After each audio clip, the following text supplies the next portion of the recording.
We're going to get started and pray, and then so the good thing about tonight is we had kind of an outline on Sunday, but we don't have an outline at all. So it's going to be literally just off the cuff. And so what I think what we'll do is we'll kind of do interview format of just a couple of things that I want to make sure that you have knowledge of.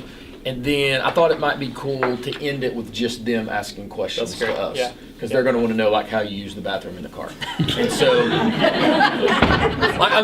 seriously, in all honesty, how many of you all have you've had that question? Like, how did yes, thank you. Yeah, perfect. Everybody wants to know. And so, because I think it was one of the first questions I asked you as well. Like it didn't take long for me to say, "Hey, man, let's really get to the nitty gritty. How do you use the bathroom? How do you use the bathroom?" So let me pray, and then we'll get started. Father, thank you so much for this opportunity, and Lord, thank you for opportunities like this where we can talk about our bodies, we can talk about health, but we can also talk about you, and that is what is most important. And so we just want to say thank you.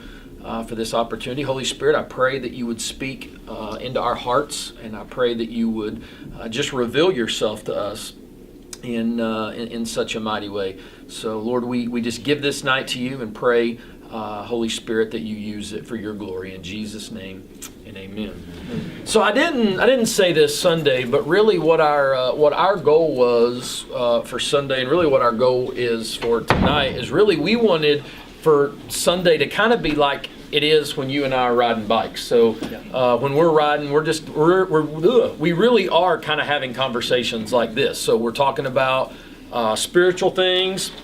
We're talking about dreams, whether that's what life looks like before racing. We talked about doing fun mission journeys and going to Africa or India or different places like that's been on your heart and your wife's heart and my heart and things like that. And so, but one of the verses that you've used a lot when we've been writing, and it just sort of jumped out at me, is 1 Timothy chapter 4, verse 8. And it says, "For bodily exercise profits a little, but godliness is profitable for all things, having promise of the life that now is and of that which is to come." And the reason is because we've talked about if you're physically healthy, that's great, but if you're not spiritually healthy, then you're really not healthy at all. And so that is really the platform of what we've been talking about. But I'm going to sort of throw this question out to start off before we get into the practical, because one of the things that a couple of people have mentioned to me that I thought was really cool was the aspect of the discipleship.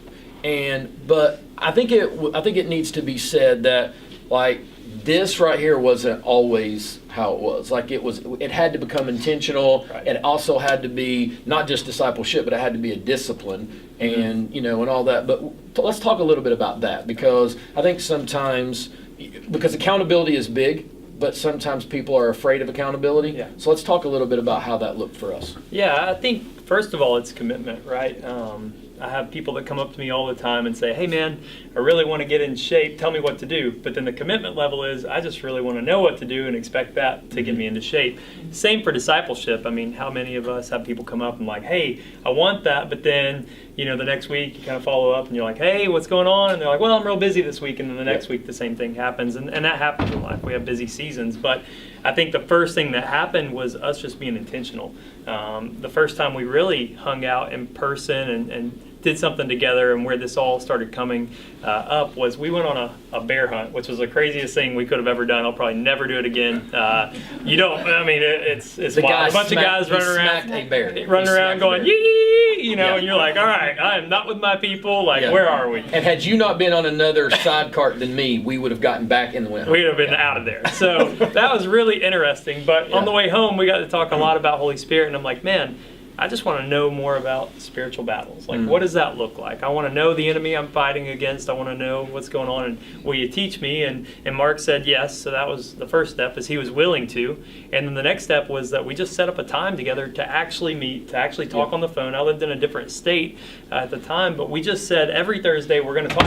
It's going to be difficult. There's going to be times when I have to fly out, but we were just intentional, and that's where it started at. We were just making a commitment, holding each other accountable, and then both of us wanting that. He wants to teach. I wanted to learn. So I listened to a podcast a long time ago, and it was talking about how we always want to disciple the cool kid, or we always want to disciple the person that's, fun to be around, and we want to, pour into those people. But a lot of times, the person we're supposed to be investing in isn't the cool kid or the guy that's got a lot going on, but it's the person that wants to be there. So you couldn't pour into me if I didn't want to be there, and I couldn't get the knowledge from you if you weren't willing to share that with me. So that was kind of the first part of that, I think. Yeah, definitely. And I think also, and there had to be a level of trust, because discipleship really doesn't happen unless both people are giving and taking. That's right. And that was one of the things that was a beautiful thing it wasn't like a mentorship where I was just trying to dump a lot of information on you. You were dumping information on me, and because of that, one-on-one and that ironing, iron sharpens iron. Yeah. And because of what we were seeing happen in both of our lives, then that made us want to do that even more. Yeah.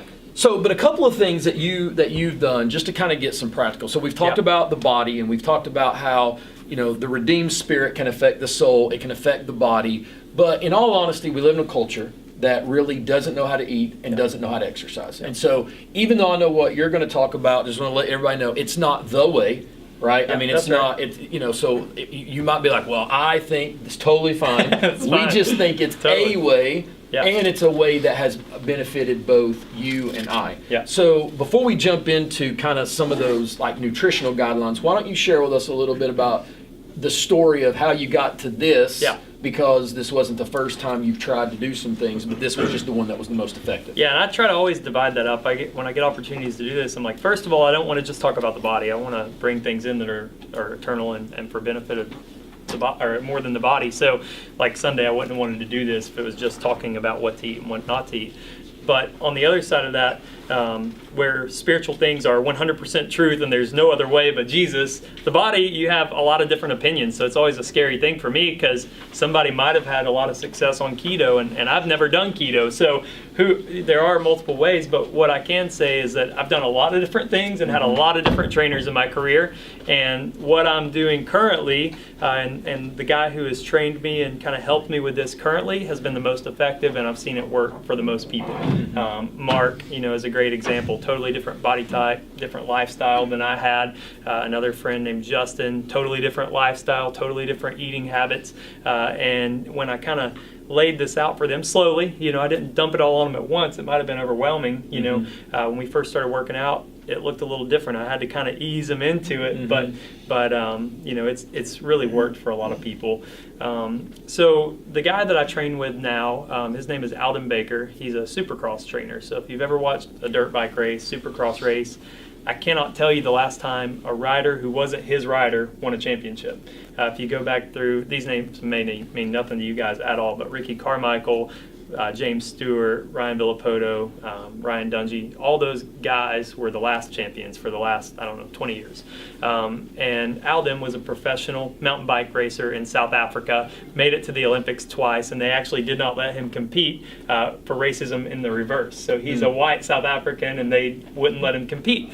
So 2 times he raced his way in, was going to go to the Olympics, they didn't allow it. So he became a trainer here in the States for dirt bike racers. And if in all the studies across the country, they always compare soccer players and dirt bike racers, and they say which one's the most fit. And dirt bike racers always have the better edge on fitness. So I thought, hey, if I'm going to get the best trainer that I can get, well, I got to go to the place where the people are the most fit, and then I got to get the guy that trains the best ones of those. So that's the guy I want to train me. And so I went and called Alden, and he was willing to help my friend Blake and I start training and kind of put us on a program for the last 2 years. And it's been sustainable, it's been practical, and it's been different than what I did before.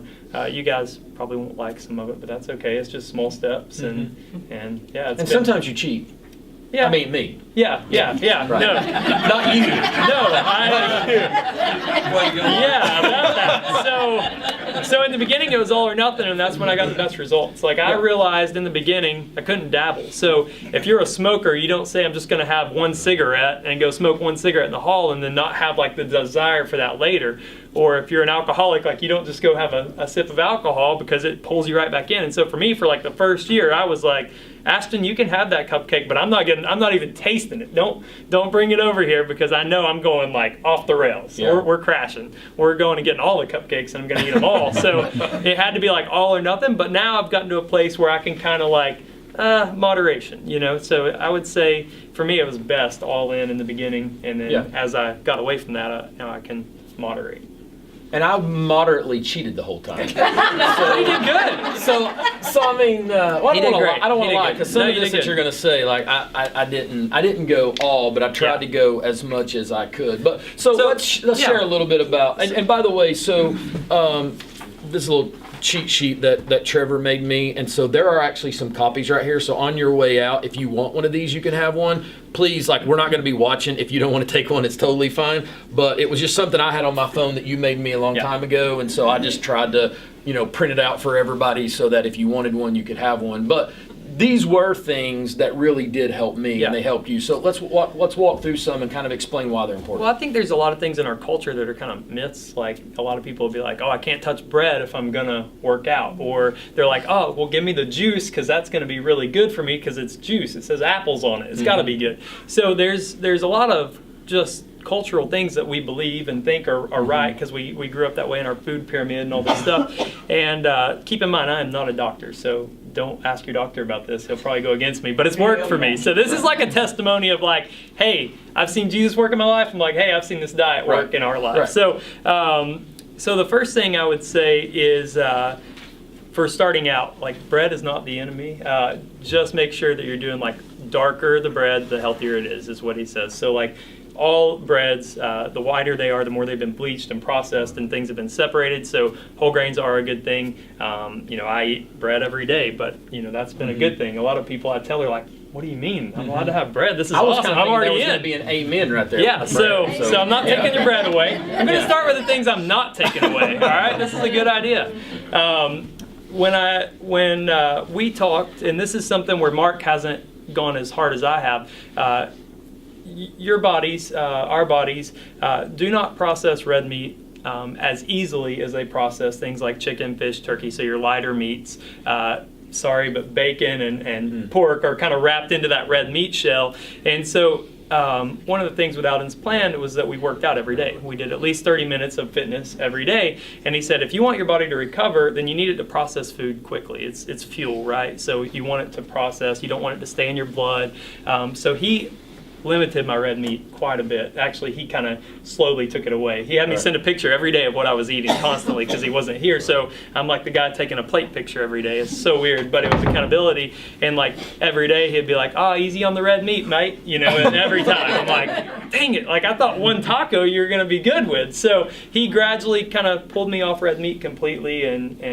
But to make sure we're on the same page, because I did have a son who we'll just call Bryson. Yeah. Who actually had said, what if you cook it all the way through? Can you still eat it? So he, red meat maybe it's all beef. Yeah, beef and pork. Yeah. So basically those are harder for your blood to process. I'm not saying don't eat it, but if you're gonna eat it, get the best sources you can. Like, grass-fed is different than corn-fed ground beef. So Mark has gone where he moderates it, I would say. Yeah, and I do organic grass-fed beef, so that's what I do. But I'm chicken, fish, turkey. That's what I have all the time. So I eat a lot of that.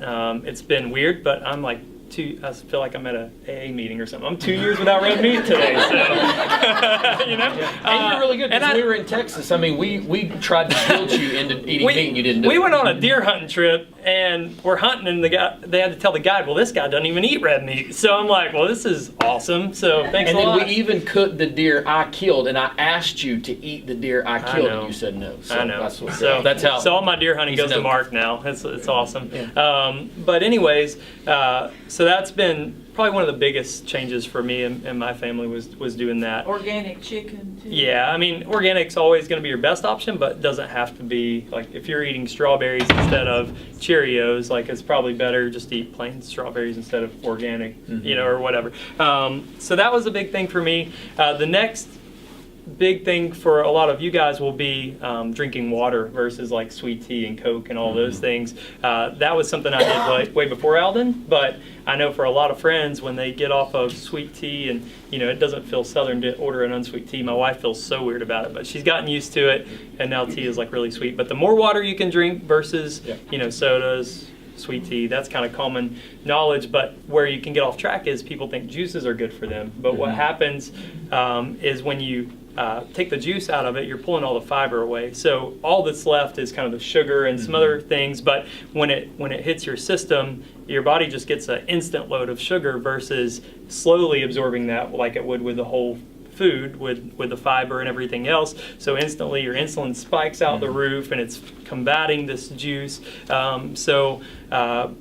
That's been one big thing that I think a lot of people think are healthy or just like apple juice or grape juice. Right. But I would recommend staying away from juices if you can. And then the next thing is this one's not good. You guys are going to hate me, but it's okay. Dairy was in that red meat kind of group. And so I've limited my dairy a lot. Cheeses and even milk or whatever. That's been probably the hardest thing to limit because it's in everything.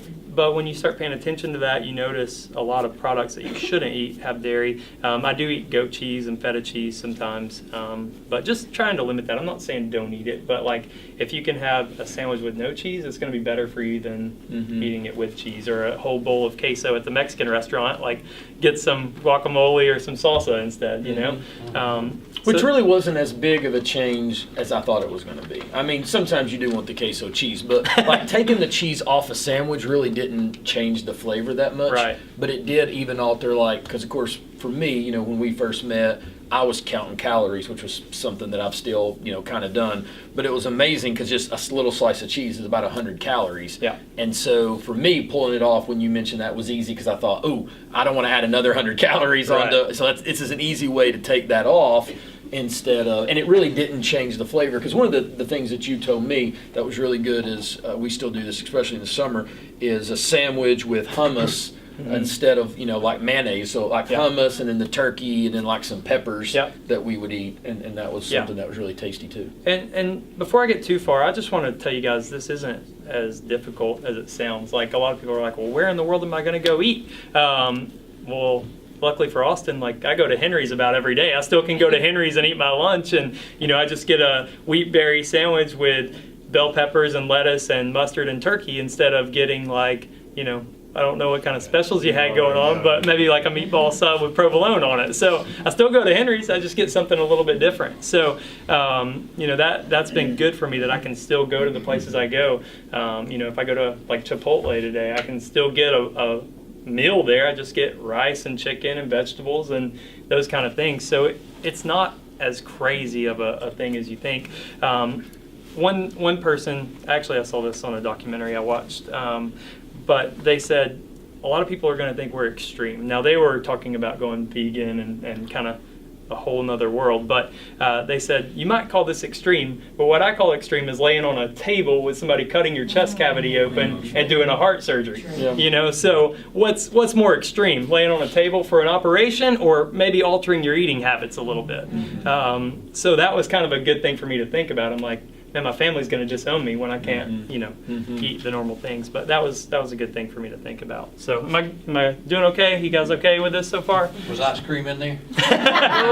See, that dairy is taking out your chocolate bar and your ice cream, man. George. Maybe talk about alternatives, like at the coffee shop. If I love a latte. Yep. Can you talk to us about alternatives? Yeah, so for me, almond milk and oat milk have been my go-to. So I'm a coffee guy. It's kind of the business we're working toward. But like a latte, I love them. So I get oat milk now or almond milk versus regular milk.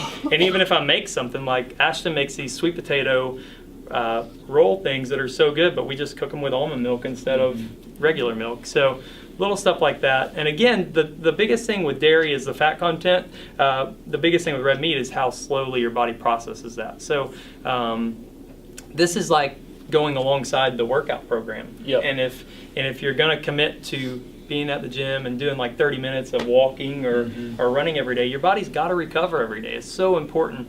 A lot of people think that they need all these supplements, right? They've got to go buy this recovery pill. They got to go buy this, fat weight loss pill. They got to buy all these supplements. But if you're eating correctly, you're getting what you need, right. And your body's gonna recover because you're not putting other stuff in that it's trying to wade through and process through. Like we weren't designed to have a gazillion supplements to keep us going. Like the foods we eat should be there, and I think that's one easy way to look at this program.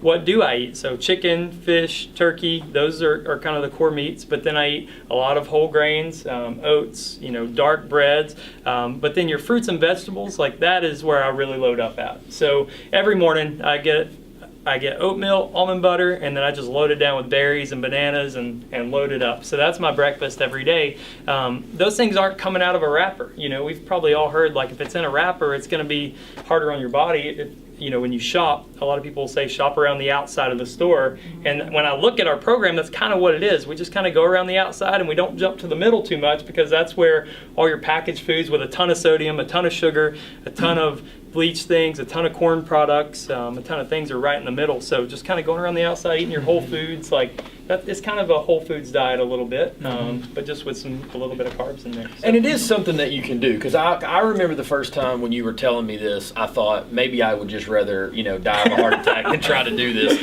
But it really was like, I remember the first time drinking almond milk, I was like, oh, this is horrible. And Carrie bought the flavored, like, what do you call it, carbonated water, and I remember drinking the first sip and going, oh. But then I just thought, do I really want to do this or not? Yeah. Like, do I really want to be healthy? And if I really want to be healthy, because there's some times when you eat something, I don't want water. I do want a carbonation, but I don't want any of that stuff.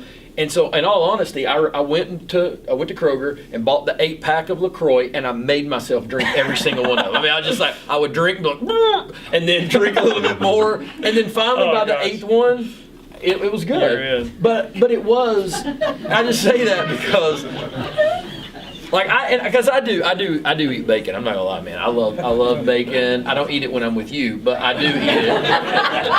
And so when we're in Texas, I don't. When you're watching me, I don't cheat, because there is this fear that I have that you're gonna smack it out of my hand, and then I'm gonna cry and it's gonna look bad. But But I just want everybody to know, because I think sometimes, at least I thought about this too, and I thought, well, of course you can do that, right? You're a NASCAR driver, but I'm just a pastor. Hey, listen, I can't do it. This was a battle. Yeah. This was a battle for me. I mean, I've got a 3-year-old, 18-month-old, a wife that grew up here just like I did, and we were used to going to the Cookout or the Taco Bell or wherever, but that was probably the hard thing, was like cutting out the fast food stuff and having to think ahead a little bit. But at first it was a little bit difficult, but now I don't really miss any of that. I mean, yeah, if there's Cruise Farm going on, that's a little bit tough, or so that's tough to sit out every now and then. But our friends came in town this weekend, and now I'm at a place where they wanted to go to the pharmacy and get a hot fudge sundae, and I can go and have a little bit, but not eat 2 of them, So it was. So one is fine. One, I can get it right there. One is. So I'm just in the beginning. Beginning for me, it was not, because it wouldn't have been one. You know what I mean? Right, it would have been off right. In no man's land. So it's one of those things you build up a tolerance to, and I think that's a lot of it. For your snacks, if you're looking for snacks like those Nature Valley oat and honey bars, I eat those things all the time, or fruit. But the biggest thing to look at for your snacks and for some of your food is your sugars and your sodium. So there's a lot of sodium in everything we eat, yet we get our plate and we're just loading it up. Mm-hmm. So that was something that Alden kind of told me. He's like, man, just stop salting everything. It dilates your blood vessels. It creates blood pressure issues. It does a lot of stuff, and it's hard for your body to pump your blood because it's so concentrated with sodium. So, if you're looking at a wrapper and you kind of are like, what should I do? Try to be able to read all the ingredients, and know what they are, not read them and not know what you're saying. Sounds like another language. Right. Try to stay away from corn in your labels. Corn syrup, corn starch. Like the thing about corn is it has no nutritional value. Mm-hmm. So when you eat corn, it's going to spike your insulin level because it's got it's sugary, but there's no nutrition to it. So it's not really burning as fuel. It's just kind of a filler. So if you can stay away from that in your labels the best you can, look at your sugars. Under 12 grams of sugar is kind of our basis for our snack bars and things like that, and then trying to stay under 200 milligrams of sodium. So if you do those things and you kind of try to stay away from dairy a little bit, that's going to take you to a different group of things you're eating. And remember, it's all in moderation. If you can't do it all, that's fine. It's just kind of figuring it out. Yeah, and for me, I did that in steps. So for me, when we started doing this, I sort of cut all, started going to the water, really started trying to eat, but I never really cut red meat out. But I did cut out pork for a really long time, and then I went to the grass-fed beef. Then I cut out my dairy for a while, and did all that. So I think you got to figure out who you are, because we're talking about not a diet. We're talking about a lifestyle that you're wanting to do for the rest of your life. And again, because we want to be a good steward of our body. We want to be able to glorify God. As dads, we want to be here as long as we can for our kids. So it's not just the idea is never like I want to be a Men's Health cover model. But it is, because that's not what we're talking about. What we're talking about is being a steward of that which God has given me, so that I can then use it longer to glorify Him, with what He wants me to do in this calling that He has. That's right. Now, so with this, we've talked about also, so it's not just, for what we do at least, it's not just how we eat, it's what we do, how we work out. So now for me, part of that was I kind of came into this, you got to do cardio, and this is, you got to go as hard as you can, as long as you can, and you kill yourself. And then, me, when I started at 260 pounds, I remember thinking, I'm not gonna be able to make it. And I remember even the first time we rode, I'll never forget this. We went and we rode the Greenway. And you were on a plan, and we were talking about heart rates, and you said, you got to keep your heart rate in this, and I know you'll explain that in a second. And I remember thinking, my heart rate was that when we got out of the car. Like just the fear of what was about to happen. And I remember, you would ride off and I wouldn't see you for a while. Then you would come back because you'd have to keep your heart rate up. And I think even one of the first times, you don't have to tell me this, but I think you did it. I think you probably rode with me, but then you actually went and did your workout later because you were trying to, cheer me on. But let's talk about, because that's really not what we're talking. We're not talking about like tomorrow we're all going to go put on tennis shoes and we're going to go run a 5K under 30 minutes because our hearts are going to explode. So let's talk a little bit about, because you've taught me a lot about different ways of looking at it, heart rates, and ways that we've trained hard, but then I could still get up the next day and train again. So this is something almost every trainer that I've had has agreed on, and that's the ratio of like intense workouts and easy workouts. And I remember when I first started trying to work out, I was like 185. This is 2010 or 11. I'm like, well, if I'm going to be a professional athlete, guess I better do something. So I'm going to put on my shoes and go run at the racetrack. So I took off. We ran like 2 miles, and then I was like, all right, I'm going to sprint the finish. You got to sprint it out. I remember my football days of like, you got to go as hard as you can and leave it all out there. So I ran. And the next day I couldn't walk. And I'm like, what in the world just happened? Like, I'm never doing that again. Never running again. But it wasn't the running that was the problem. It was that I sprinted at the end. And so a lot of people think that. We think we got to go as hard as we can when we go to the gym. The ratio that I've kind of been taught is 80% of your days are aerobic. And what I mean by aerobic is that your body is able to fuel on the fats. It's able to have a low enough heart rate to do your work. When you go anaerobic and you start using carbs as your fuel, your body starts creating a lot of lactic acid. So there's a certain percentage of your heart rate where that happens, roughly, and your body starts producing lactic acid because it can't keep up with the workload. So we want to reduce that. We want to keep that as low as we can. We want to do easy workouts, basically. For me, that means keeping my heart rate between 120 and 140. My max is like 180-ish. For what it is. So like I'm around 120 to 145 almost every workout. One workout a week, I'll have a hard day where it has like 3-minute intervals in there. Most people do like 4 days. Intervals, just so they know, is of the devil. I just want to make sure we throw that out there. So I guess what I'm saying is if you're going to leave here and say, you know what, I'm just going to start going to the gym, or I'm going to go outside of my neighborhood and walk 5 days a week. what I would say is, like, keep your heart rate around, I'll have to do the math and get the exact percentage so I know I'm not saying something crazy, but you're going to keep your max heart rate kind of lower. You're going to kind of walking pace. If you can talk in a full sentence like we're doing right now, you're probably in the right zone. As soon as you start feeling out of breath and you're like 2 words, 1 word at a time, you're probably going to where you're getting anaerobic and you're getting up there. So when that happens, you probably need to back it down some. So just make sure you can carry on a sentence. You might be talking to yourself and look funny, but see if you can carry on a sentence. And that's kind of the work level I'm talking about, staying at most of your days of your workouts. And then maybe 1 day a week, do it a little bit harder where you can't talk in a full sentence. And that's kind of, I think that's a good starting point for a lot of people that just want to do something. Yeah. So let's kind of give an example. So over the summer, when we were able to get on the bikes, well before, we had to be at work. So we would go out.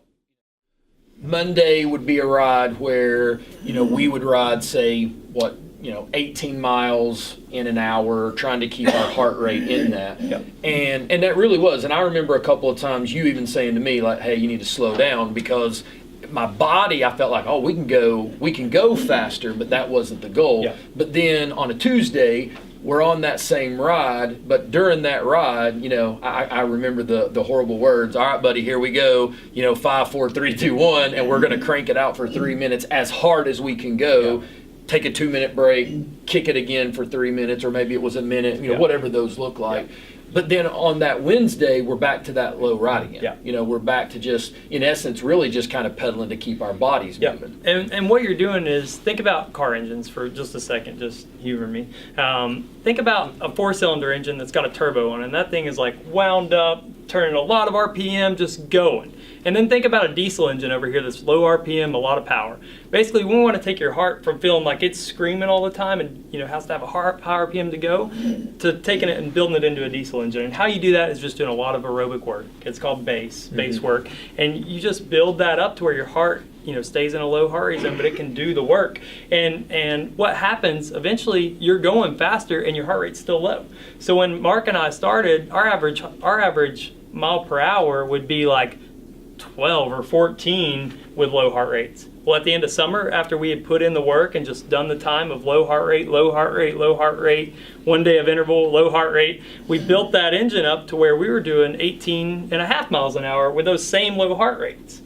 A lot of people think to get faster, you got to do speed work all the time, but it's really just building up that engine, and your rested heart rate's going down. He probably started at, 80 in the morning when you woke up, and now you're probably at 60, and your heart just doesn't have to work as hard to keep up, and you just build that engine, and that's what we worked on. And then you do the 1 day a week to get your body really going, and you do that.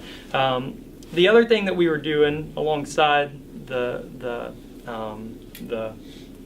endurance work was strength work. So like 2 days a week we'd go and do a strength workout, and that was generally on an easy day of our aerobic work. So just going and doing a little bit of ups and downs, stepping up and down on a bench, or we had actually pretty hard structured workouts. I don't want to scare everybody away. Your version of a little bit and the actual reality might have been a little bit different. Okay. But yeah, burpees are of the devil too. Yeah, they are. They are. We doing okay? You guys all right with this so far? All right, cool. But I think too, like, I know we've said this a million times, but it's the whole idea of, food is fuel, and that was one of the things that you said to me that really grabbed me. And what helped me with my food was the discipline of the workouts. So because we were up at 6:30 riding, when I got home, I didn't want to eat bacon and eggs. Like I didn't want nastiness, because we had just spent an hour, doing all of that. So it was easier to eat the oatmeal. And when you feel good, right? Like as he started to feel better, weight started to come off. He went through like his 3rd set of clothes because they didn't fit anymore. Like that gives you the motivation to keep going with that. And that's what you look for, is those little battles. You win the battle of getting up. You win the battle of not eating the bad thing. You go to bed. And so I think one thing I didn't really touch on was some helpful things that Alden told me. So the day before I went to meet with Alden, my friend Blake that was going to start the program with me took a picture of my Super Bowl plate, and it was like 2 cheeseburgers, mac and cheese, like all this stuff, because I'm like, we're going to see Alden. This is final Right. supper, basically. Yeah. Last supper right here. So I'm eating all this stuff, and he's like, oh, geez, mate, texts Blake back. He's like, he's in trouble. I did not feel good the next day when we went to Alden's to do our workouts. But one thing Alden told me was stop grazing. Like, make a plate and eat that plate, and stop going back like 2, 3, 4 times at a party. So with the Super Bowl coming up, like, that's a really practical thing. Make a plate. You see everything that's on it. It's probably a lot. I mean, load it up, whatever you want to do, but just don't go back 2, 3, 4 times, because that's where the bad stuff starts to happen, and you're starting to eat a lot, and you're like, well, I'm already eating a lot, so why not get that? And you grab the bad thing, and so that was really helpful for me. And the next thing I didn't talk about was not eating after supper a lot of bad stuff. So we would eat dinner, around 6 o'clock for my family. So by like 7 or 8, I'm really hungry, and he just told me to eat grapes. He's like, man, anytime you want to eat, anytime you're hungry, just grab grapes. Yep. So grapes were like my friend Yeah. for these 2 I love years. grapes. Just eating grapes all the time. It's good for your alkaline levels. It's good for everything. So I don't know. I eat grapes a lot. So I was sorry. Red, green. Red's my favorite, but whatever you want, really. Yeah, I like red.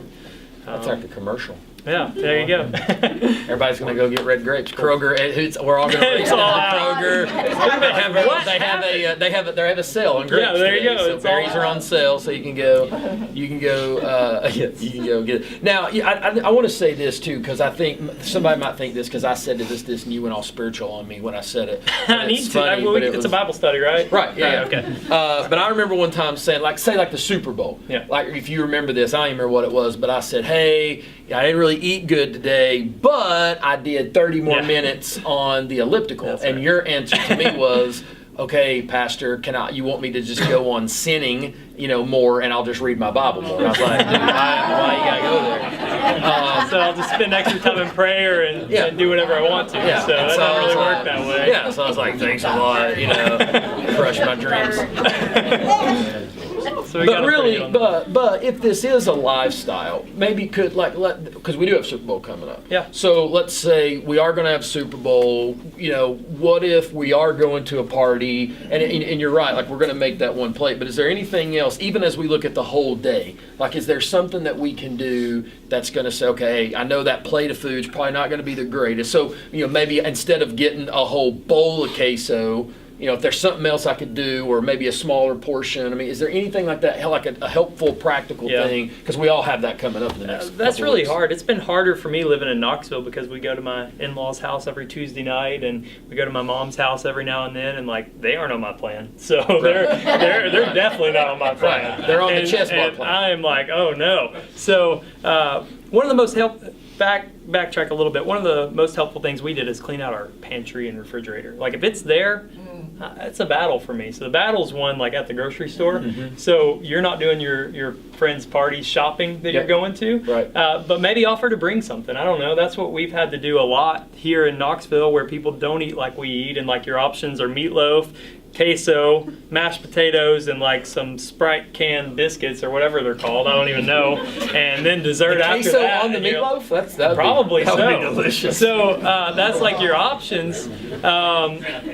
So offer to bring something. That's what we've had to do a lot. Is like, hey, well, can I bring this? And there actually are some good things. Like, I think at the potluck here, Carrie made those lentil sloppy joes, which probably do not sound appetizing They're to you guys, but delicious. they're really good. They're delicious. So just bring something and offer to bring that, or whatever. Just try to make good That's good, yeah. choices. So Yeah. that's what we've had to do a little bit of. And, yeah. So where do potatoes fall in this plan? Sweet potatoes are a really good thing. I think they're called blue zones in the world, where people have like or live to be, what do they call them, centennials, where they live to be over 100 years old. And there's a region in Japan where it's like the biggest blue zone, and their whole diet is rice and sweet potatoes. So there's this whole study on like the nutrition of sweet potatoes and lifespan and all this stuff. So sweet potatoes, I think, are a really good thing. We eat a lot of them. White potatoes, they're not off the deal. They do spike your insulin rate, and so if you can like make a decision between sweet potatoes and regular potatoes, I would choose the other. But a lot of times it's not the potatoes the problem, it's the butter and sour cream and salt that kind of get mixed into those that create more of the issue. Yeah, definitely. Bill, do you have a question? What about dark chocolate?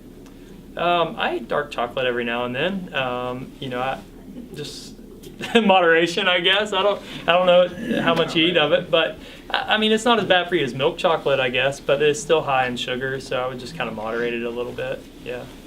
When you made the change off of milk to almond milk, Yep. is the dark almond milk better than the dark chocolate better than just the regular almond milk? No, it's still that's okay. That's a good try. That's okay. It's a good try. But I like dark chocolate. You like dark chocolate? I love yeah. dark. So just look at the sugar on it, and just make sure, look at added sugars, and like a lot of stuff that has chocolate, and it's going to have cane sugar or sucralose or maltodextrin. There's like 20 something or more names for sugar in a product. So when you see ose, like sucralose or dextrose or any of those, that's a form of sugar.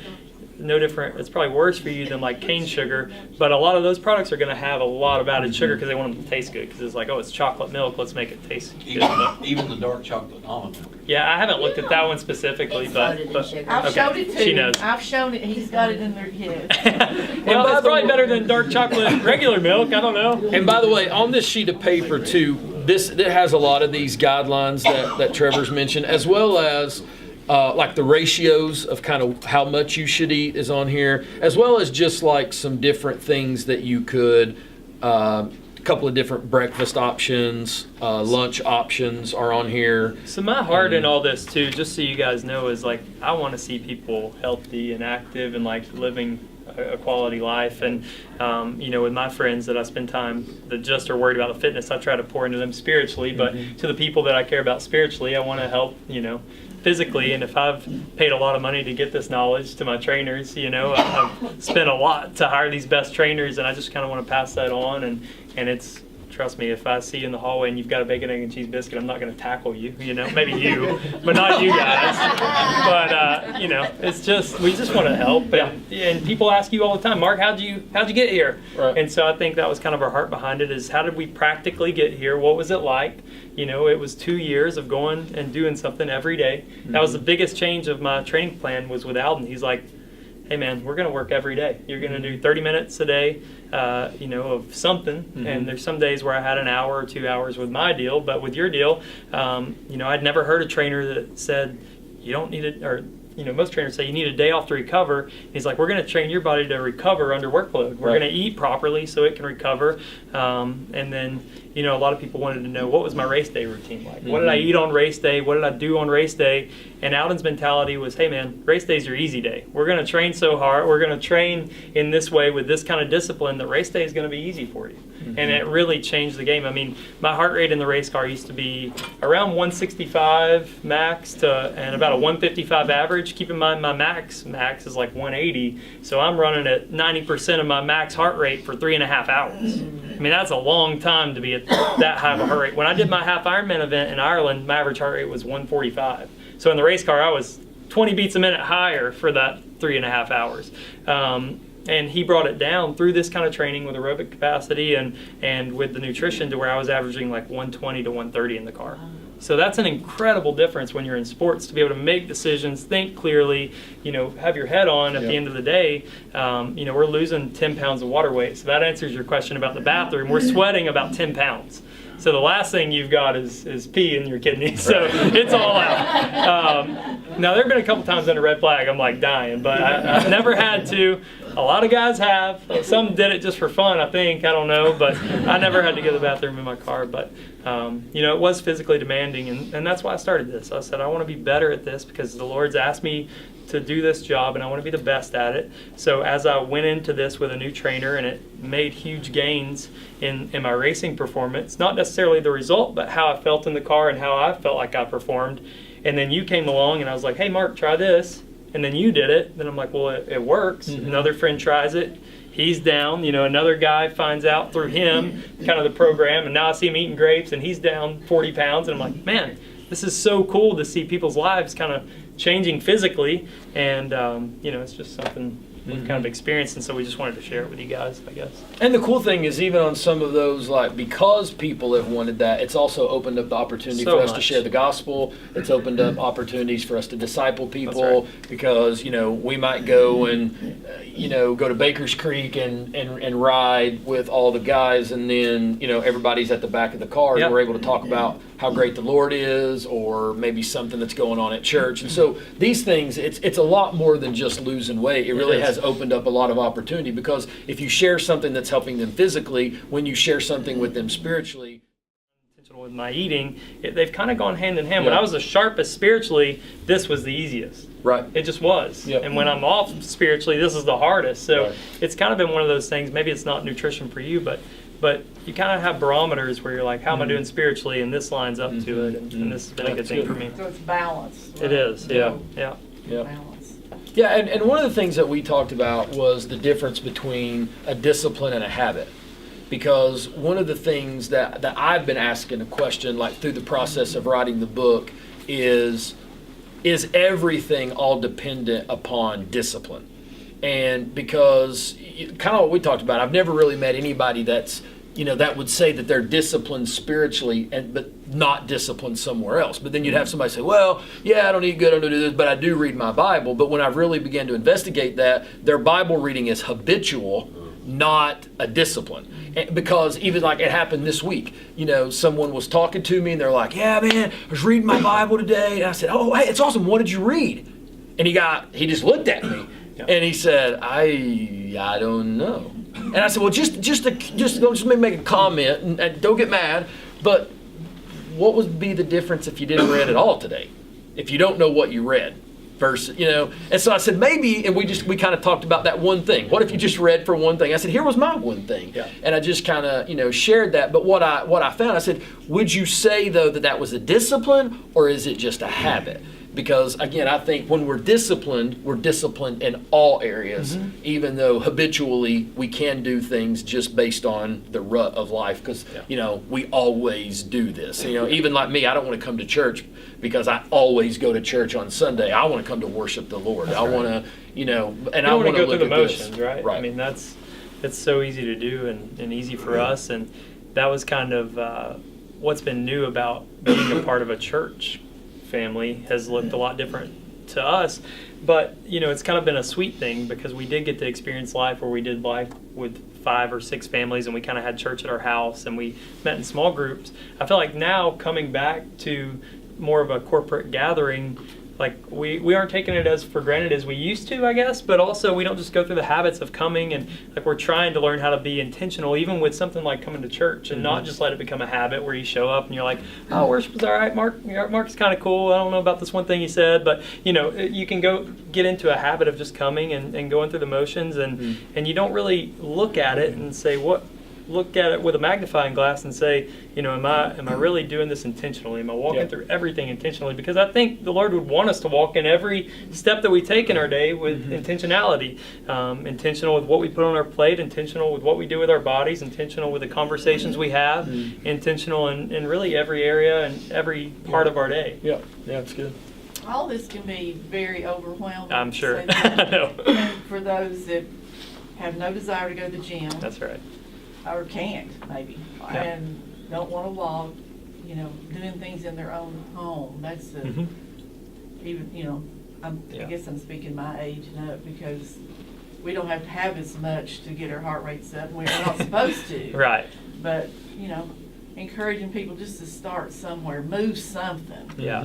And not make it like, oh, I can't go to the gym or we start comparing again. Yeah. Start trying to, the 20, 30-year-olds talking about their bodies, and I'm past that. So Right. it's like, there's got to be a way that everybody feels like, well, I can't keep up with them. Yeah. So what I just won't do anything, And that is, I remember the Lord really helped me with something over the summer because, we were going to go, we went on vacation and we were in Orlando riding, and Trevor's like, hey, we're going to go and we're going to ride with Alden. He's coming in, and we're going to ride. And I remember telling Carrie, like, maybe I should fake a sickness, you know, because I was like, here they are, and they're going to, I mean, he's, I mean, you know, like, there's no way that I can keep up.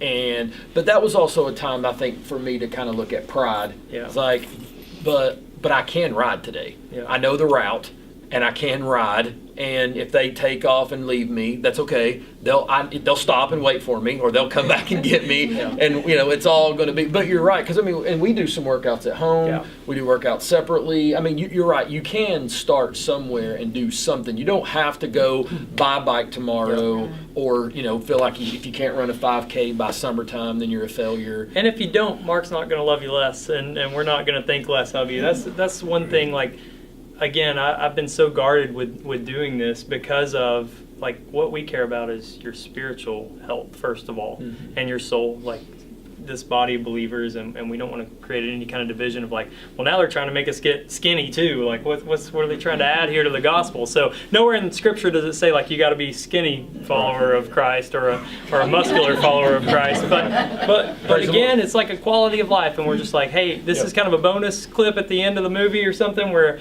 you know, if we can help people physically too, then great. But everybody eats every day, and I'll tell you, like, for me, through Christmas and New Year's, when I was going to more people's houses and wasn't as intentional, and like, hey, I'm not even a race car driver anymore, does it really matter? And you know, those different things. I still worked out every day and changed my eating, and that changed my weight by like 10 pounds. And then it could come back or back and forth just by what I ate. I didn't change a thing with my workouts. Didn't stop running, really. Didn't stop riding my bike or anything like that back in, I think it was June or July. I just kind of changed some eating things. Wasn't thinking about it as much. Wasn't as disciplined. And I was a little bit more emotional with all the stuff going on. And there it goes. And I'm like, oh no. So it wasn't go to the gym and work harder. It was like, hey, let's look at this again. Let's line it up. What am I doing? And it's not magic, and it's not going to happen overnight. It's if you see a commercial that says you can lose 20 pounds in 2 days, like, what? You know, Right. what are you going to do? And so if it's gained in a day, it's really probably not worth your time. And we think about that in sanctification too. Like, it's a process from where I started when I was 15, and what the Lord introduced me to, or what He convicted me of, looked way different than it is now.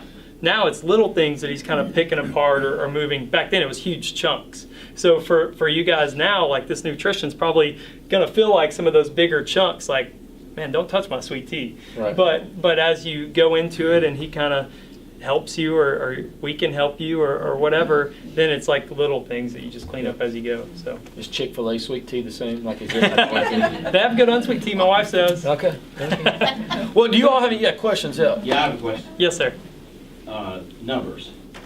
I'd like to know from the time you really started all this, both of you, Yep. your weight difference, Yep. for example. Was there any difference in your blood pressure, Yep. cholesterol levels, things like that? I mean, you guys are young. Well, all of us are not. Yeah. But it may be different for you. But how would that affect us in that area, those areas? So for me, remember, I was already working out with another trainer and was a professional athlete as a race car driver with those heart rates I was telling you of. So a big number for me is that 165 heart rate, doing the same work, now 125, 135 in the car. So 25, 35, 40 beats a minute difference. Rested heart rate was like in the mid 60s or something when I started. Now some mornings I'll be in the low 40s. So rested heart rate, pretty low. Weight wise, I was around 171-ish when I started, 171. And I think when I was like really just charging, like going at it as hard as I could, I was around 155 in the middle of summer. And that's with my racing season and all that. So right now I'm around 160-ish. So, 170, 10 pounds on a guy that's my size. 10 pounds is a pretty big change. And then body fat was a huge thing. So I was around like 19% or so when I started, and got down to around that around 13% or so which sounds like a lot, but people don't measure the same. So, you know, you hear people with like 8% body fat and their dial caliper is messed up. So, you know, it changed it quite a bit. And, you know, I had a friend, Blake, who was super fit, and it still changed his body fit a lot. But Mark's numbers are more impressive. So, but they say everybody's testimony is just as good as the other, right? So it doesn't matter if you were like in the club or if you grew up in church. Right. It's still a testimony, right? Yeah, because Okay. I started out eating queso on bacon watching the race. So I started out at 260 pounds, and I kind of at the same time, in the middle of the summer, I got down to 179. I weigh 185 today. So in the summer, I'll be back to like 180, 182. Yeah. And that's not for summer bods. That's just warmer weather we can ride. Yeah, we just ride. And I've noticed too, like I eat heavier for whatever reason, like in the wintertime than I did in Christmas the summertime. parties. That's the reason. So my heart rate when we first started, whatever his heart rate was, mine would at least be 30 more. So if he was at 120, I was at 150. If he was at 130, I was at 160. When we rode Friday, I was only 4 beats off of his. So if he was at 140, I was at 144, you know, or if he was at 144, I was at 148. I didn't do cholesterol, but it did lower my blood pressure. So my blood pressure was kind of riding on a like semi-high sometimes, not all the time, like not doctor going to put me on medicine. But since then, my blood pressure has come down tremendously. So, yeah. I had a comment towards his question as well, because we as a family have been on a very, very similar diet and exercise program for a year. Well, you've been on it. I was diagnosed with diabetes last January. Yeah. January 2018, and was put on medicine that made me really, really sick. I was on a huge dose of high blood pressure medicine, other medicines, because I was miserable. And so now I'm off diabetes medicine. Wow, that's and amazing. my blood pressure medicine has been cut in half. That's great. And when I go back to the doctor in 3 months, I expect to be off of that. That's great. Wow. Yeah. So it does work. Yeah. Right. And it does.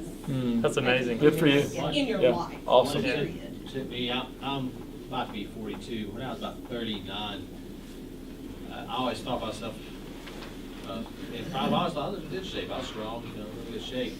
And this is kind of what hit me to do it. We went to the Walmart, and I thought, I'll just check my blood pressure. Did that blood pressure cuff? Yeah. It was so bad it wouldn't register it. Wow. And I thought, well, even if the calibration on the thing's off, Yeah. one way or the other, Right. that's not. Yeah. Yeah. So that was a very eye-opening moment for me. Yeah.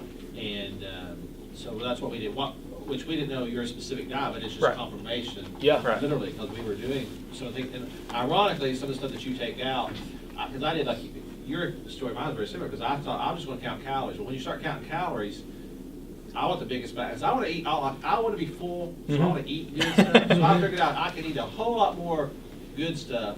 Yeah, That's that's calories. right. So when you cut out the dairy, you cut out those things, you really are cutting out the calories Right. in that regard. But all that being said, we've lost weight. I've lost in 2 years. Just in that, I've lost 50 pounds. I was Wow. about a foot shorter and as heavy as you. It's 260. Wow. Yeah. 255. Yeah. That's good. Yeah, and I think what you said though is really good, because I think sometimes we use kids as an excuse. Like, I can't do it because I got small kids, but you can do it, because it really is better when you do it together. But even like last week, you know, your daughter was with us and we were at Aubrey's, and instead of doing like my daughter and getting chicken tenders and french fries, you know, she's like, I think I'll just get some chicken on a bed of rice. And I was like, what? But she was sharing that, like really trying to, she was drinking water, not Sprite and tea. But, you know, let's be honest, like in our culture, you know, it's really sad to me sometimes when you look and you see, you know, children, because they're not making that choice. Right. It's being made for them. And that was And- the biggest. That was a big thing when we talked about praying about it. We want to give our kids, because I love my parents. Don't get me wrong, but I have a very godly mother. I love her to death, my dad. But they didn't know how to teach us. Sure. Right. Yeah. They grew up on farms. So if you just work hard enough, you can anything you want. But, Right. Okay. Yeah, Right. yeah, definitely. I was in the desk all day, so I don't get that opportunity. Right. I did, and so we were very convicted, not just for ourselves, but also we're trying to do that as a family. And Yeah. I will say this, I apologize, I'm also a preacher, so I get excited sometimes.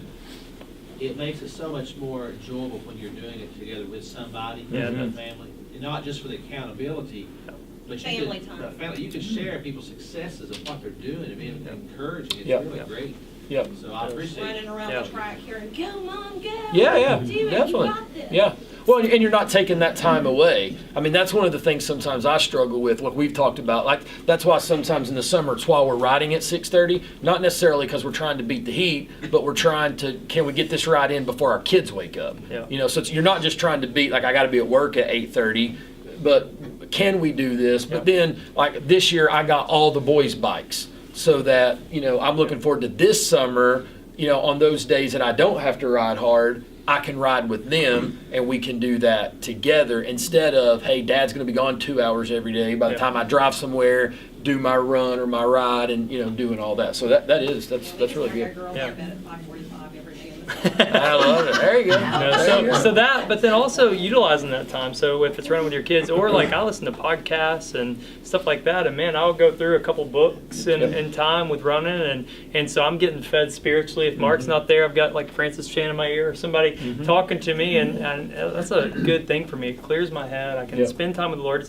It's undivided attention. How many times in our day, and I think I said this on Sunday, like how hard is it to get undivided attention? We've always got somebody emailing us, we got somebody calling us, but if you're out on a run or on a bike, like you cannot physically do anything. Right. So when I'm listening to a podcast, you know, in the beginning you couldn't do anything but just breathe, but when, And now I couldn't do that well. now we're listening, and you know, you get to take in some things from the Lord, and the Lord speaks and you hear him, and just, you know, with an athlete, when your heart rate's up, your senses are heightened, and I just feel like there's a lot to that spiritually too. Like I just feel like I get really good intimacy with the Lord when it's going on. That's So good. Stacey, Yeah, can you address fasting?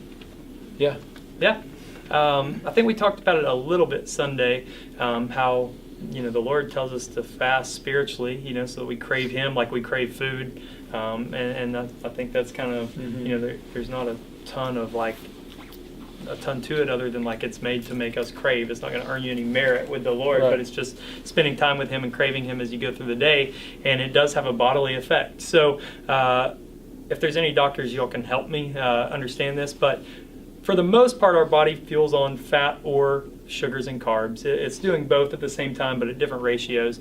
And your body, if you're feeding it carbs, it's going to feed on those carbs first because they're accessible, they're fast fuel, but your body can only store about 2,000 carbs at a time. So if you're doing an Ironman event, you're going to burn thousands of calories, so you've got to keep putting fuel in. So if you train your body to burn fat, which is aerobic training, if your heart rate's lower, you're burning fat. You're going to be able to fuel on fat and carbs, and you can last longer. What happens when we fast is your body runs out of those carbs, right? Because it's kind of used to feeding on them, and now you're switching to fat for fuel, and it strengthens your cells, and it does a lot of things that are beneficial. So fasting does have a huge impact on your body. You know, ketosis, the keto diet that a lot of people do, they're just choosing to not give carbs or sugar to their body, so it has to burn fat. And when that happens, your body starts producing ketones when it goes into ketosis to help process that fat, turn it to fuel, turn it to energy. And so if they don't put carbs in, all it has is fat. Well, that's the same thing that happens when you fast. Now, somebody in ketosis, if they eat a carb or sugar, they go out of ketosis. And over time, you can get back in. In the beginning, it probably takes 36, 48 hours, maybe 72 hours to go into ketosis. But the more you kind of do it, like my friend Michael that was here on Sunday, he's doing keto diet. He's lost like 40 pounds, and it works for him. So I'm like, all right, man, I'm not going to, you know, that's great. But he checks his blood, and now he can go in and out in like 24 hours, which he's wild. He tries to figure stuff out. So he plays with that. But fasting puts your body in a fasted state, has to burn fat. So what I've found in our plan, a lot of people ask about intermittent fasting, not eating till 12 o'clock or so. With Alden and his guys, just the way their day works, he wakes up, he has a cup of coffee, they go ride at 8:30, they get back around 9:30, then he eats breakfast, just because that's how his day works. So he really doesn't eat between 6 or 7, and that 9:30, 10 o'clock breakfast. So it's kind of built into his program by nature, not by being intentional about it. It's just how the program works. And so I've noticed when we do a lot of fasted riding, my body feels pretty good, and I like that. So. And spiritually, of course, it is that leaning away from, and a lot of times it is food. But even if physically you couldn't do food, you could do a fast from social media, right? Let's say maybe you're struggling with some kind of self-identity issue. Well, a fast from social media would be great, because then you're not looking at how many likes did I get, how many this did I get. I've had friends that's fasted from sporting events, but the thing is when they wanted to do that, and of course you can't say I'm going to fast from Tennessee football now, because that doesn't work, but if you fasted from something that, and really it's got to be something you love. That's why food is really one of those that works for a lot of people, but it is also for a purpose. And again, it's not to say, hey everybody, I'm fasting, but it is, you really want to get to the end of it to really want to desire God. That's right. As much as you desire whatever that is that you're fasting from, right? So that's why, scripturally we talk about how, instead of eating that, when I feel that hunger, I wanted that to lead me to God. I want that hunger to lead me to want to, hunger for Him more. It doesn't really matter if you're taking things away just to take them away, if you're not replacing them with Jesus. And so I think that's a lot of times, like if I've gone through a fast and didn't really experience anything, it's just because I took something away and didn't really replace it with what my purpose of taking that away was, you know. It's kind of like reading and not remembering what you read. Right. So what's the point if it's not pushing you, compelling you toward Jesus? Yeah. Myth or truth? I don't know. Metabolism is cranked out early if you eat early, and it sets your day in motion. So that's a little bit over my head, to be completely honest. But your body's going to burn what you put in, however frequent you put it in. So maybe somebody help me there too. But I've had nutritionists tell me to eat like every 2 hours to 3 hours, 2.5 to 3 hours, like put something in, because then your body gets used to it. If you don't eat for those fasted periods, so this is how they kind of work back and forth, and I think it's a both and not necessarily this is what you do. If you continue to not eat, your body goes into protection mode. It's going to store. It's not going to be burning, so that's what slowed metabolism is your body trying to store what it has, and it's not going to burn that as fast. If it's used to getting something every 2 hours, it's going to burn through it, and then you're going to eat again in 2 hours, and portion control is big. If you're eating plates like this every 2 or 3 hours, and that's not good. But if you're eating like a little snack bar and then you got a little something here, that's what happened to me. And I'm like, a lot of times I end up being hungry all the time, and I'm like, what's going on? And I'm like, oh, I ate every single hour of the day. What was I doing? And then my body got used to just burning all day long. It was like a furnace. So periodically, kind of rule of thumb is like every 3 hours, just try to have something small, and that kind of helps get your body in motion. What about eggs? I eat eggs. Yeah, I eat eggs. Yeah. I don't think they're dairy. They say they're dairy. They're in the dairy section, but they're not dairy. They're not from a cow, so. Yeah, we eat eggs. Yeah. Never had a cow egg yet. Yeah. So. We eat avocado, a lot of avocado. Right. So like Carrie, lots of times will get like some dark bread, spread some avocado, maybe put an egg on that. She eats that a lot. And we kind of rice too. I've heard people say. I guess it depends on probably what type of rice really is kind of important. And I've heard good and bad things about rice. Yeah, I think it's kind of like your bread. Like darker the grain, the more that's still attached to it, and more nutrients it has. So if you think about it, like it's about eating the best fuel that you can possibly get. So what is the best fuel? And we put that in. It's not trying to weave your way around it really, and that was hard because food is such an entertainment in our culture, right? Like you go and you get pizza, or you go and you get ice cream. But what I'll tell you is we still eat pizza. Like that's the great thing about ours. We get thin crust, and they're gonna think you're crazy, but you order it without cheese. And at first they're like, oh, like what kind of cheese? You mean no mozzarella? You want this instead? Right. I'm like, no cheese. And they think you're crazy, but like Marco's, we go to Marco's and get a thin crust, no cheese pizza, and it's great. We've gotten used to that. We like that. So Blaze, you can get goat cheese as your base. see, there you go. Get you some goat cheese. But there's practical things you can do. So yeah. I'm a little bit scared to ask, but you haven't said coffee's bad, so is that okay? I mean, Caffeine. Yeah, man, I drink coffee's coffee. good. It's the best. Coffee is the actually. best. So Alden, I It's was what like, it's all the nastiness you put in that you. So Black drink it coffee. black. Yeah. yeah. I mean, that's what I do: oat milk or drink it black. But Alden drinks coffee, so I drink coffee. I don't know. Like he I'm said, I drinking do. coffee. Caffeine I'm is drinking actually coffee. I am not. So like for my Ironman, caffeine is the highest performance booster that's legal, basically caffeine is. So for your mind, for your body, but if you're like having withdrawals, then maybe back it down some. So I only drink like 1 or 2 cups a day. Mark's got a Yeti mug all day long. So you know, and I asked about caffeine headaches. I called Alden one day. I'm like, hey man, I didn't have caffeine today and I got a headache. What's the deal? And he said, well, that's just your body telling you it's not getting something it's used to. He said, you know, it's not that. I was like, okay, that means I need to break myself of it. Obviously, that 1 cup a day, it's gotten used to that. I need to get off. And he said, no, like your body's just used to it. It's not that it's hurting your body necessarily. He's like, it's just used to that. So he didn't tell me to get off coffee for 2 weeks. So I still drink a cup of coffee in the morning and go for it. So I drink a gallon. he's a gallon. Yeah. I actually am probably roasting do drink coffee a now gallon. in my garage and bringing it in to brew it now. So I'm like next level coffee, but it's I like coffee. Yeah. Maybe just mention that Minimalistic Baker website only because it has a queso on there that you make with raw cashews and it's delicious. Yeah. None of your friends would know it's not chicken, and that's what we eat at our house. Yeah, it's actually a vegan website, which I kind of lean on those a lot, and then throw in like chicken, fish, turkey, because that's kind of what we eat. It's called Minimalist Baker, I can't spell without writing it down. M-I-N-I, minimal, M-A-L-I-S-T, M-A-L-S-L-I-S-T, baker.com. That's where the lentil sloppy Joe recipe came from. So I like Vegan that cheese. one. And if you really want to, should I tell them about the documentary? It's kind of scary though. Sure. No, I mean, You can. it's a little bit over the top, a little bit biased, but a lot of my information came from the. Not a lot of my information. A lot of what scared me into needing to do something different was forks over knives, and it's kind of a vegan thing, but it's a little bit over the top, and I will say a little bit biased, like against dairy and red meat and stuff. But Carrie started eating barks and berries. yeah, you like won't eat anything, but if you really want to just like scare yourself into something, then maybe watch it. But fortunately, I was already doing Alden's plan before that, and just stuck to what I knew. But yeah, that's a resource.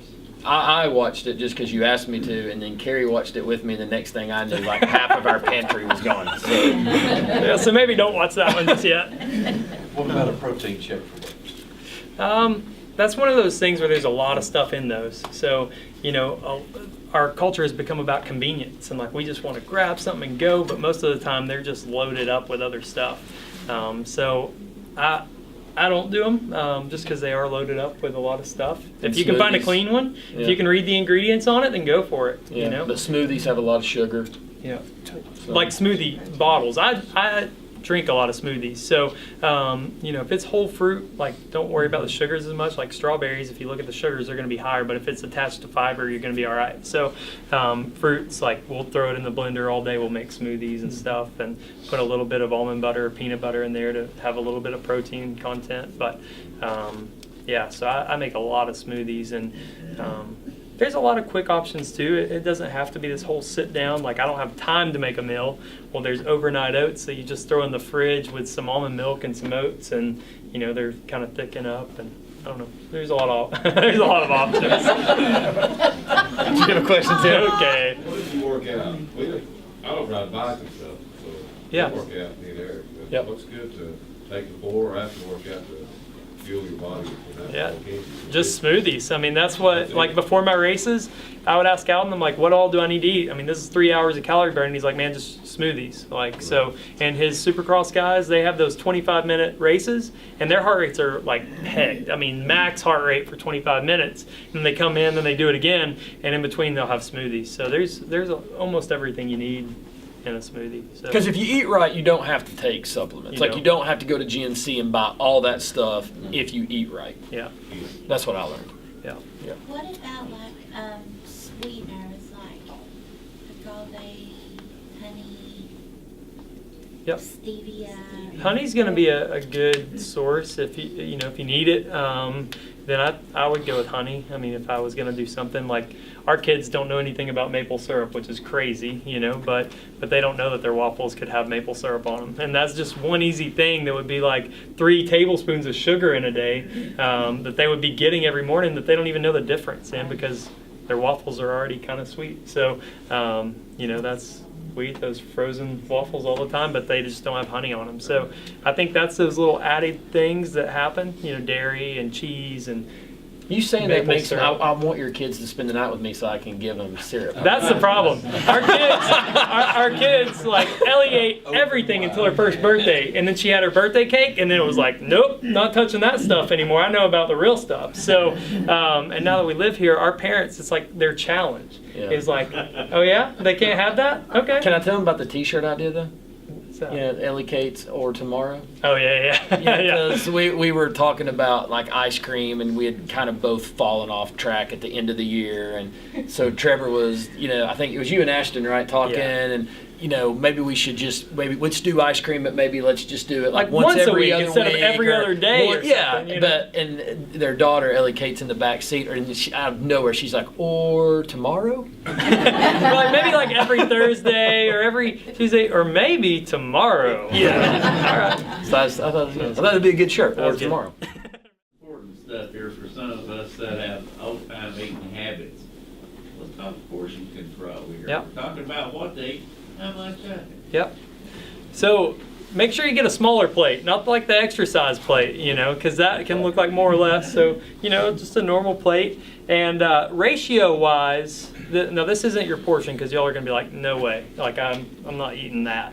But this is kind of your protein, and then your carbs, like your fruits and vegetables. So like your chicken or fish, your fruits and vegetables, and then your fats. So like avocado, peanuts, that's kind of your ratio. And I would say on my plate, I'm probably 1.5 of that. So I would say I'm kind of, you know, just 1.5 of my hand. So if you got a big hand, you're lucky. But I would say that I'm probably the protein, about the but same. I'm probably double. The carbs. Yeah. Yeah. So just like At 1.5 times your hand 3 times a day. yeah. Lunch and so- dinner. So this is what I do exactly. In the morning, I'm a 1/2 cup of oats and 1 banana, 2 tablespoons of almond butter, a handful of strawberries, blueberries, blackberries, and that's my breakfast. So I eat that almost every day. Then for lunch or for a snack in between, if I get hungry, like if I eat breakfast at 8 o'clock, and then I'm going to 12 o'clock for lunch, and I'm like kind of hungry, I'll eat a little granola bar, like a Nature Valley oat and honey bar. Then for lunch, I'm at Austin's place getting a sandwich, and you know, I get a wheat berry turkey, tomato, lettuce, bell pepper with a little bit of mustard sandwich, and I'll probably just eat something else small at home, like, you know, for a side, like I might grab some leftover sweet potato or something like that we had. So that's kind of what I do for lunch. And then normally I don't eat between that and dinner just because I'm busy. And then like for dinner we'll have chicken and broccoli and rice or something like that. And then after that, like when we're watching a movie and our kids are down at 8 o'clock and I'm like, man, kind of hungry, then I'll go grab a bowl of grapes and I'll just eat that, and then that's kind of my day. So.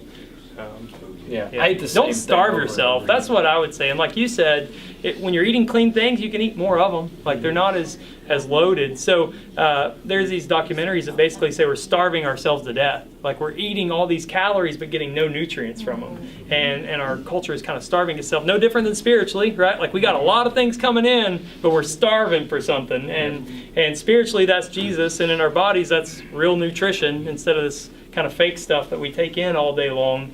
And so those line up a lot, but you know, that's what's happening is we aren't getting any real nutrients, and we're just eating a lot of stuff. Yeah. What about beans like pinto beans? Are those okay? Yeah. White beans, Just white watch your beans? sodium on them. Like if they're canned already, just make sure they aren't like super high in sodium. And The organic beans are usually less sodium salt Yeah. than the regular can. yeah, so like Or buy the dry ones. We do that a lot. Buy the dry ones and kind of soak them and cook them so you can kind of contain a little bit of that more. yeah, so I just go lower. I just go lower sodium on any kind of stuff like that. And Nobody's got time to soak beans, so. Instant pot. Unless you got All an instant right. pot. Hey, let me thanks you guys for being here. I Yeah, hope this was helpful. Thank you so much Yeah, for thank you. being here tonight. This is a to do one-time that. thing. We won't do this. Yeah, we're not gonna do it again. So, but thanks for coming. And again, there are these guidelines are here if you want one. If you don't, don't worry about it. Yep. Yeah, let me pray for us, then you guys can head out to get your kids. If you got any questions, Yeah. then we'll hang out here and you can ask. So, Father, thank you for today. Thank you for this time, and thank you, God, that we can have conversations like this. Lord, we do want to be healthy people. We want to be good stewards of this temple that you're living in us, and we want to be able to use it for your glory and your fame. And so, Lord, I just pray that even through this, maybe we could help someone, but most importantly, God, we want to make sure that we're just making sure that we are right with you, and that, Lord, that we can just remember how beautiful the story that you sent your Son to die for us, that you went to a cross, you took our sin upon yourself, you died so that we wouldn't have to, and that you have forgiven us of our sins. If we would just place our faith in you. And I just pray, God, that we would see that's what's most important. Yep. It is not about what I'm eating; it's about who I am, and the work that you did on the cross to say, Lord, that I'm called and chosen and beloved. So I just pray that, Lord, from the redeeming of my spirit, Lord, that I can crucify the flesh and live with you in the center, so I'm responding, not reacting, and I'm able to do that through the mind of Christ and the strength of Christ and in the peace of Christ. And help me to be led by Holy Spirit. Help us to be led by Holy Spirit. So, Lord, that we can, Lord, not just reduce the things that are bad, but be able to use it all for your name and glory. So thank you. We praise you in Jesus' name. And amen. Thanks, everybody. Thank you all.